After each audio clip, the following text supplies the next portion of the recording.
Hey, Rusty here. It's another day, and we got some more parts for the 62.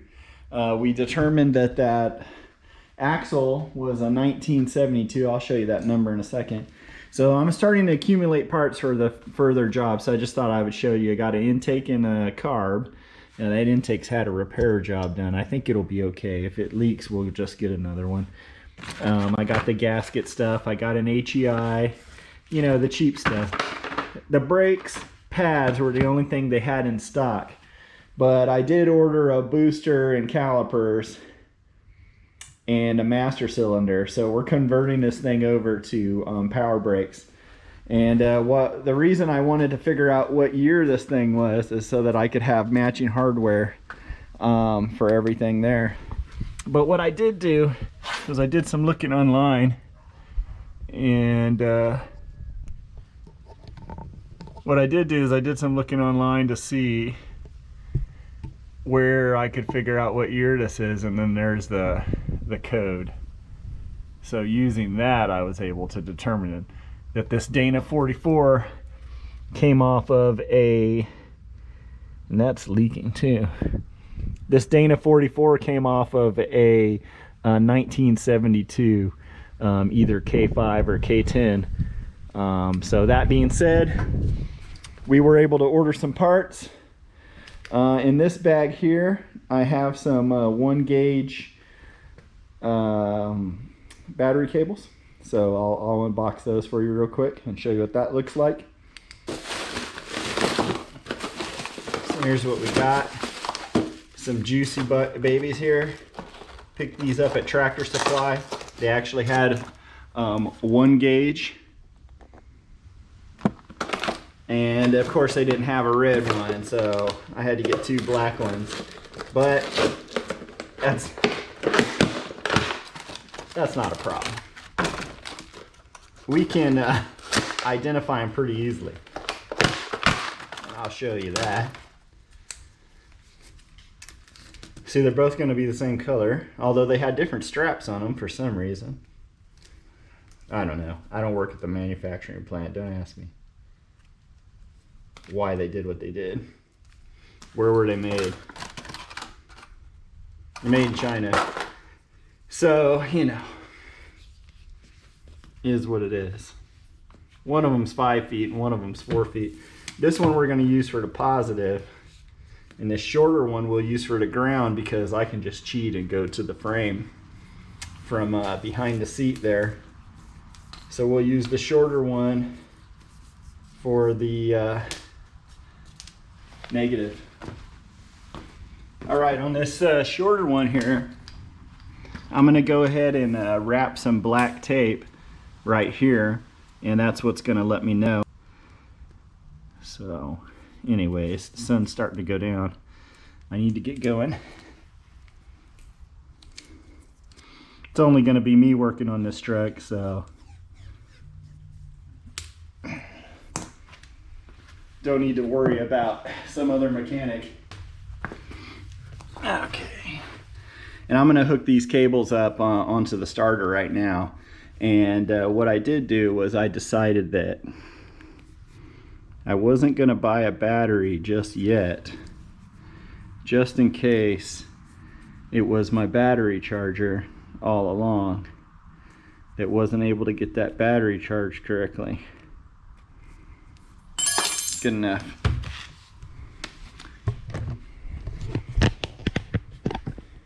So this battery would say full, you know, and pretend like the battery was charged. So what I did is I used a brand new trickle charger that I had for my Ducati, and I put it on this battery overnight. And we'll see if the battery now has enough amps to really crank the engine over. So I'm gonna go ahead and get all this connected, and then I'll get back to you before I try to crank over the engine. And if it wants to crank, then we'll hook up the ignition, and then hopefully we'll be able to hear this thing run and make sure that we didn't have any problems with the freezing temperatures, because I was gone when that happened. So I did drain the water out of the block, but you never know. So that's why I'm wanting to get this to start before I do anything else.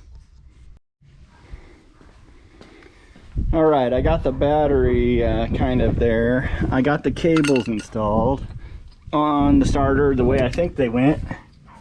See if you can see. There you go. Big chonker of a cable right there. It's a little bit on the short side. I'm probably gonna have to order me a 6-foot one because up top it barely reaches coming out of that hole, and that's not going to be enough clearance, but it'll be enough for turning the engine on and moving forward with the progress here.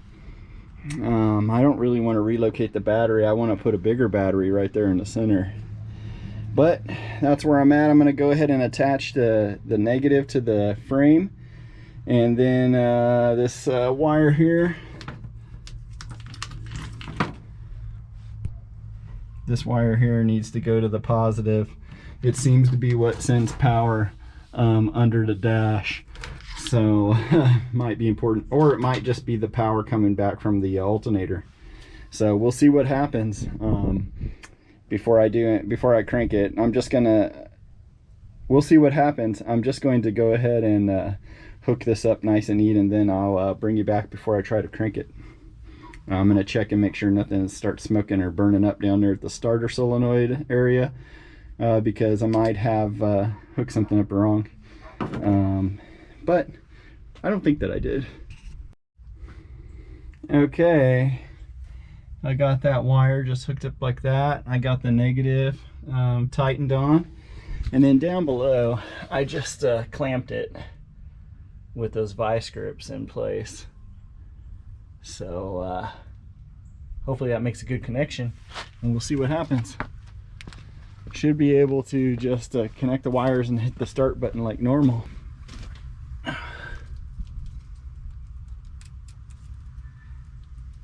Okay, see if she cranks. Much better, much better.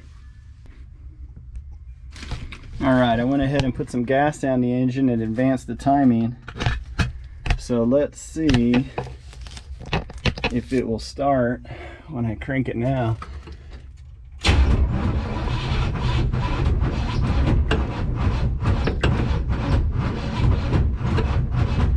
Okay, we don't want to kill all our juice. Let me change that timing again. That's much better. The battery might not be dead after all.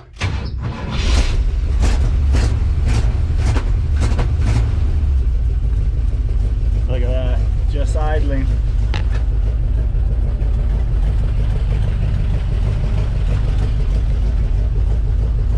We're making oil pressure. You can see that.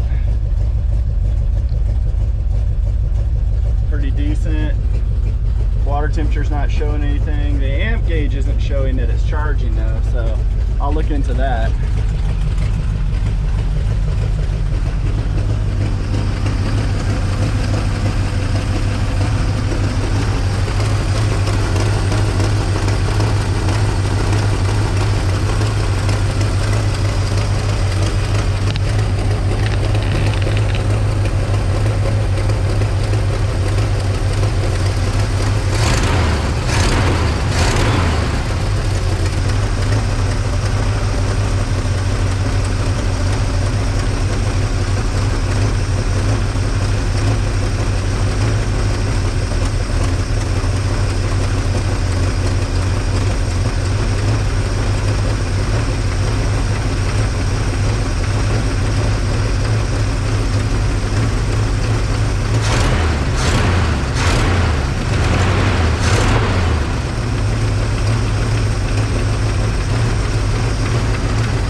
gonna let that run for a little while. The reason that belt's squeaking so bad is because the alternator is drawing a load.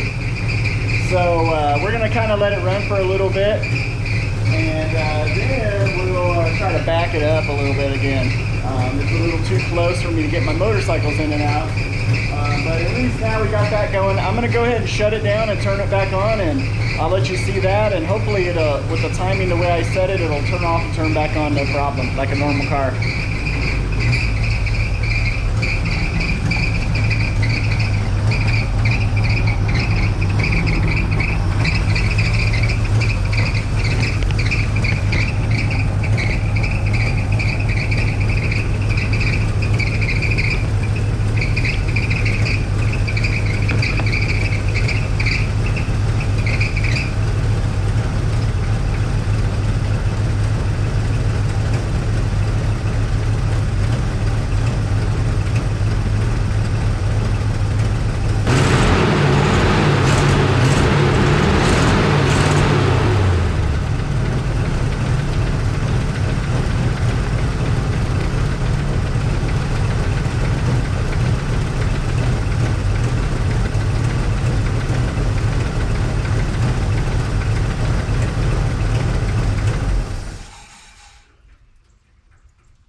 right, there you have it. We managed to get it moving under its own power again. I got one brake that kind of works. We learned a few things. Got to have good wire connections. We learned that my battery charger is garbage.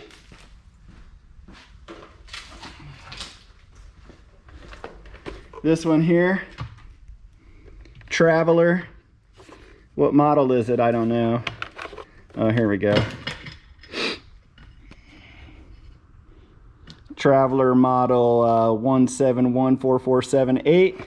She didn't last very long. Piece of junk. Battery chargers have just been about as bad as batteries lately, to be honest. The prices are going up and the quality is going down.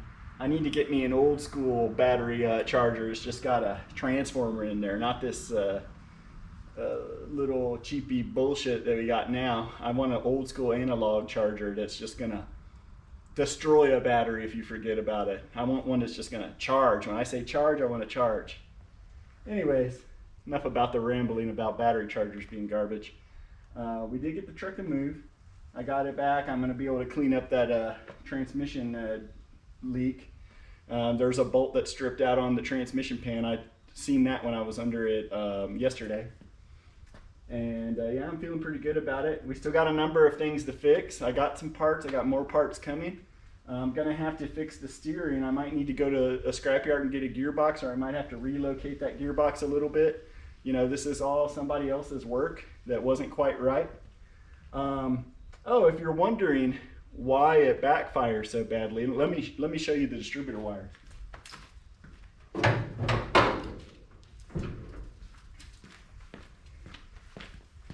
This is why it's backfiring so bad. I'll get you in there and then you will be like, how is this thing even running? Okay, let me see. So if you see down here, we got an exposed one, and we got this old coil, who knows.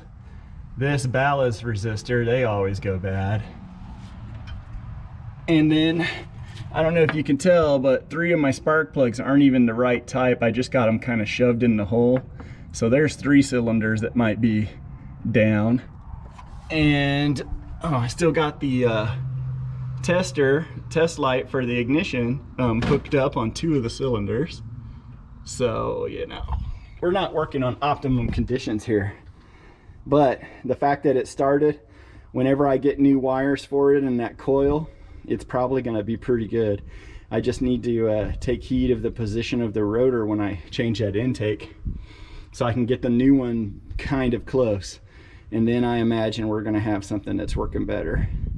I didn't check the alternator at the source to see what it was charging, so it might be charging better than we thought. And that old school manual brakes, that's gone. We're going to put a power brake booster in there. And that coil and that point style ignition, that's gone. We're going to put the HEI in. So a lot of things to come on this one. Thanks for watching. I'm really trying to get this truck back on the road as soon as I can. But, you know, I have to do my day job. So anyways, like and subscribe, and we'll keep bringing this truck to you.